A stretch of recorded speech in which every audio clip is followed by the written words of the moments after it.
Another day, another video. Welcome back to the channel, everybody. Today we're watching Young Sheldon. This is a 9th episode of the 2nd season. Hope you guys have been enjoying it so far. If you'd like to watch today's full episode, it is available for free in the link in the description below. Just click on it, put the password in, and enjoy.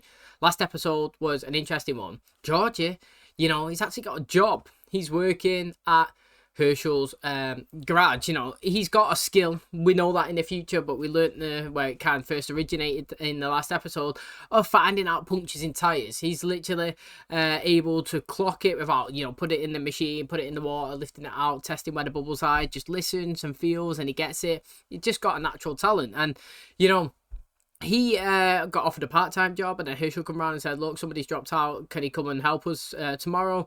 Obviously, George has said, no, he's got football practice. Georgie's ended up coming over and said, look, mate, you know, I do like playing, but I'm always sat on the bench half the time. This is a place where I can get real money. I want to go and work there.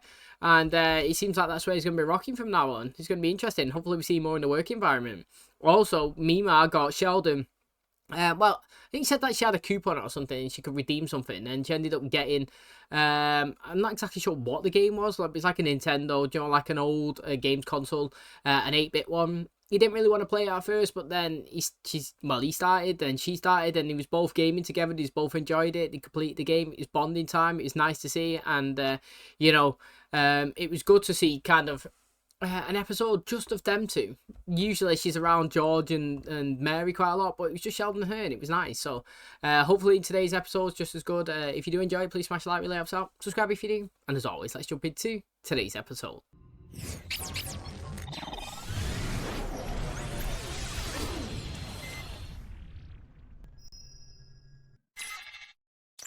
10th grade, high school students are presented with picking a class of their own choosing. This is called an elective. Introduction to agriculture. I think you know the answer to that. Wrestling, all of which led me to the elective I reluctantly chose, psychology. Weekend approaching, it's a perfect opportunity to observe family dynamics. Yes, Sheldon. I don't find that interesting. Now, you'll all be expected to collect data on your family, form a hypothesis, and make a prediction. So you're giving us homework for Thanksgiving? Yes. Oh, boy. I may have a shot at a better job. Oh, George, they're finally going to make you head coach? Better than that. Special teams coach, University of Tulsa. In Oklahoma? And I've got my job at the church, and then there's Mom. Am I supposed to just walk away from her? Subject M and Subject D have opposing views on relocating. You better not be recording over my Janet Jackson tape. Are you going to talk the whole time? It seems to be annoying you, so yeah. The thing is, right, it's great getting a new job opportunity, but you have to look at, like, how much it's worth it. For example, if he's getting an extra 10,000 for the family, I personally think that's not worth it. Now, is 10,000 a lot? Yeah, it is. Is 20,000 a lot? Yeah, it is. But it's also relocating the house, the family, the children's lives, getting them settled, moving away from Mimad, you know, losing your babysitters, losing your friends. Wife's got to change her job as well. Kids have all got to go to new schools. Like, it's a big, hefty decision, honestly. Like, I understand if it was like maybe the UK, so like where we live here, say it all the time, sounds boring. It's fucking cold all the time. It's raining. It's crap. It's dull. It's dark. I wake up in the morning at 6 o'clock, pitch black outside. Come home from work at 6 o'clock, currently pitch black outside. Go to the United States, for example, like I said previously, I was there like last month. Wake up in the morning, 6, 7 o'clock, nice and sunny. 6, 7 o'clock at night, still nice and sunny. That means that the longer the sun's out, the nice weather, the more practical I am, the more fun we can have, the more places we can go. Do you know what I'm saying? You don't want to come home and be cold and dreary and sat inside. So the massive thing is, it's not just about getting the cash. It's about, will everybody's life be better in the new location? Because if it's not, that's what you got to look at the most. And I understand where Mary's coming from. I just can't thank you enough for inviting me today. You have any sentimental attachment to this town? I don't know why. I'm just curious if we ever did pick up and live somewhere else, how you'd feel about it. Well, if it was Hawaii, I'd feel pretty great. Forget about Miami and Hawaii and Blanche. I mean, how do you feel about not staying in Medford forever? Well, I guess I'd be okay with it. All right. Good to know. Subject D is attempting to influence Subject G regarding relocating. Hey, fellows, may I join? Sure. Here you go. Dang, nice catch.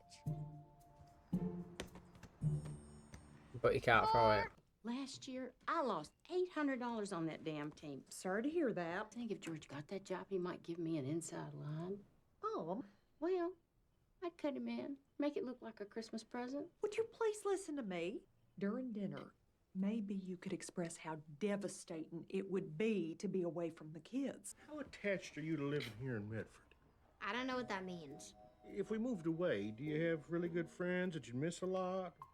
I have really good friends, but I think they would mostly miss me. Yes, Dad, please, I'm trying to watch TV. Sorry, I'll leave you to it.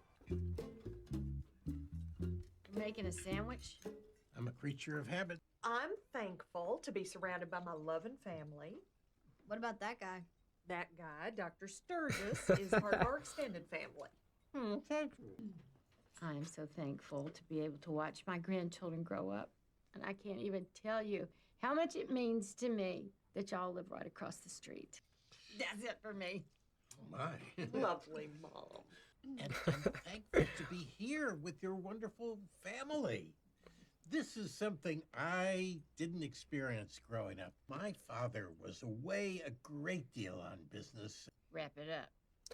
I mean, he started on the way there My to say gratitude distant knows dad. no bounds. Thank you. George? So thankful for this fine country we live in and all the opportunities it provides us. Especially when those opportunities come once in a lifetime and require taking a small risk and believing in one another. Been trying to twist the kids' heads around. Well, it doesn't matter because you obviously went to your mother and made her your stalking horse. Of course she went to me. Moved to Oklahoma. What's wrong with you? Where are you going? George? George! For the first time in my life, I didn't look forward to doing my homework.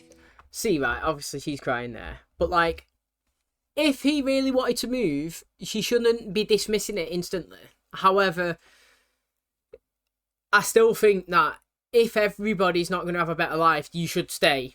But, like, it should be a full-on pros and cons list. It shouldn't just be this, and this, yes and no, I say, final, done. Do you know what I mean? Like, he's talking about his once-in-a-lifetime job opportunity that he really, really wants to potentially take.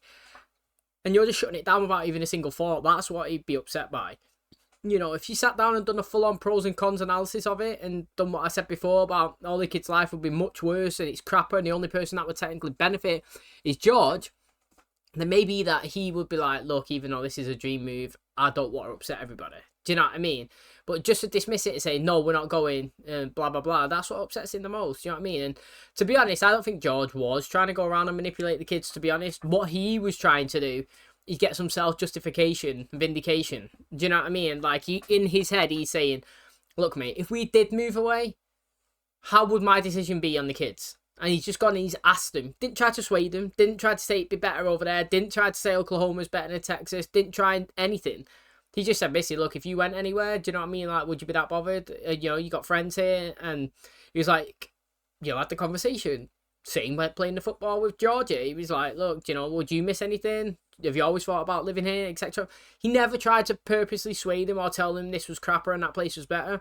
He was just, I feel, like trying to get some self-justification that if he did move, that he wouldn't actually be causing much distress to everybody.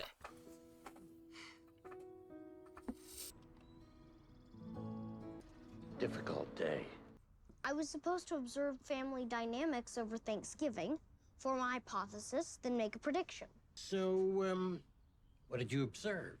My mom and dad arguing over moving to Oklahoma for my dad's job. On previous arguments I've observed, my father will try to reassert his dominance by making a meaningless symbolic gesture. Really? Insane? We can't afford a Ferrari. It's a FIERO. Ferrari, FIERO, same thing. Not really. I just want to thank you for a lovely dinner. He looks too big for that car.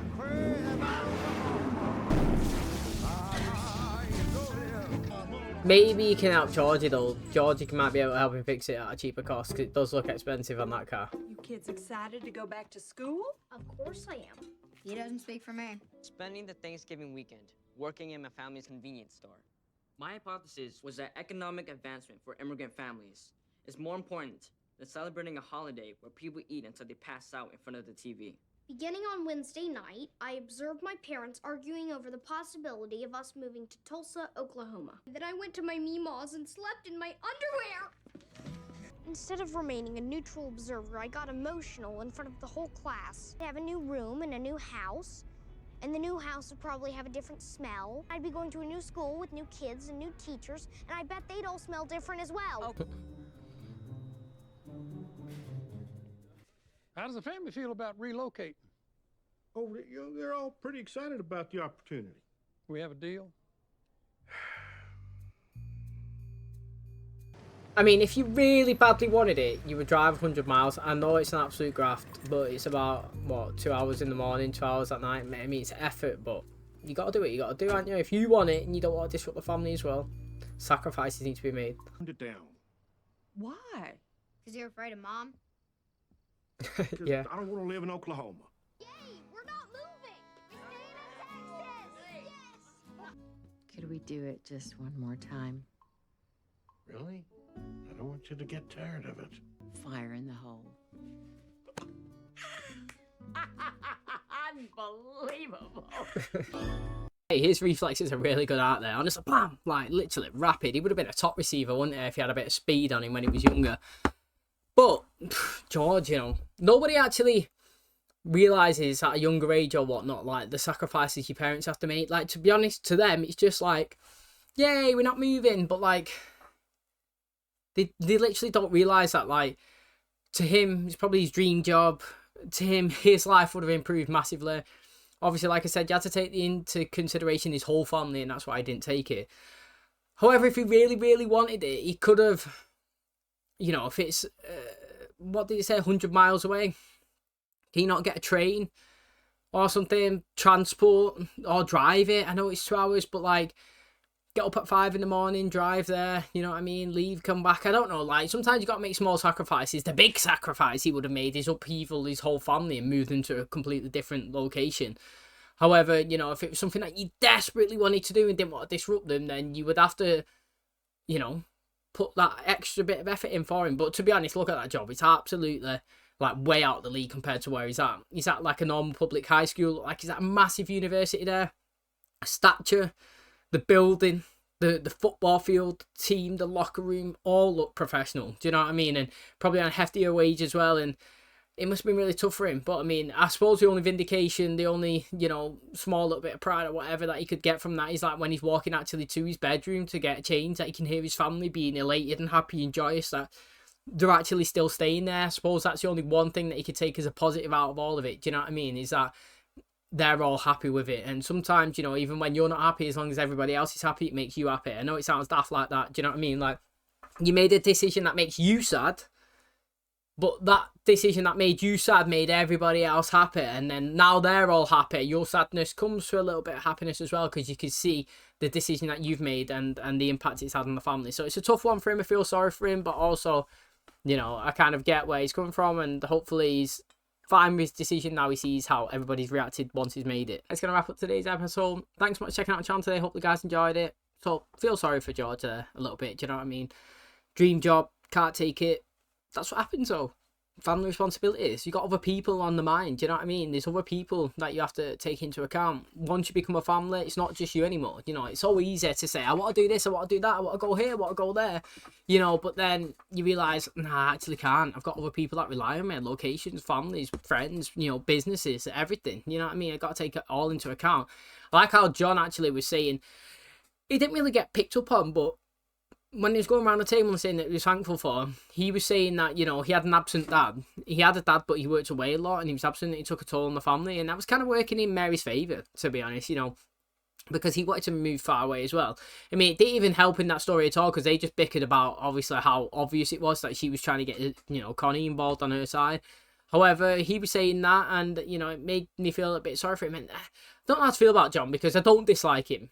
But certain situations, I don't really know. He actually has done nothing wrong as well. But, like, certain situations, he kind of grates on me a little bit. But then in other situations, I actually really like him. And I think he's pretty funny. And, you know, I like the fact that he gets Sheldon. He's on his wavelength and, like, when he's doing stuff. And I don't know, he's asking for things and stuff like that, you know, doing questions and his hypotheses and all that. Like, someone relates to him and he can bounce off him, he can give him some advice that he needs as well, and I kind of like that because there's nobody around that kind of fits in that Sheldon field, do you know what I mean? Everybody else is not as clever as him and they can't give him the advice that he needs, but like John is actually kind of on that same wavelength and he can bounce stuff off and knowledge and say stuff on the intellectual level that actually will help Sheldon, and I think it's good sometimes. So he's been a decent introduction so far. I don't know how long he's going to be into the show, but so far what he's done, he's been alright. Thanks for checking out today's episode though, hope you guys enjoyed it. If you did, please smash the like, really helps out. Subscribe if you're new, and as always, I'll catch you in the next one. Cheers guys.